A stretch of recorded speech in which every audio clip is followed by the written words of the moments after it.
makabasketball pero sa basketball hindi kanya paglalaruan. Okay na ba? No, okay na. Okay. Okay. Okay, lights, camera, action! Swerte mo ko magbibigay. Ingatan mo ang ibigay. Isang kakaibig, kakaibig, kakaibig, kakaibig.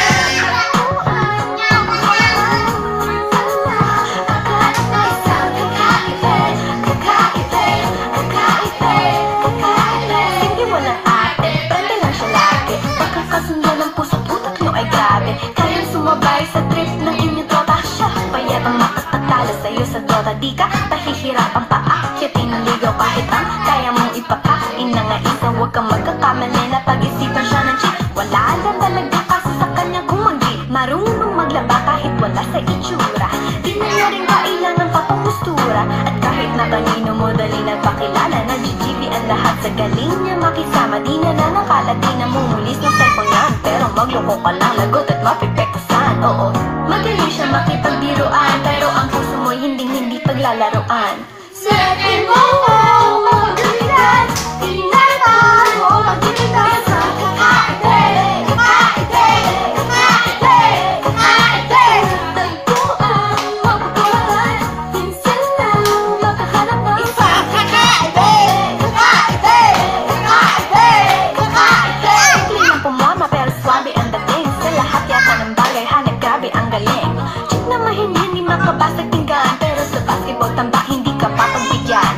Tingnan niya kailangan ng kayo para puso ay kanyang makuha. Di rin siya yung tipo ng babae na pang-tripla. Kung maluloko ka, mag-isip ka, isla.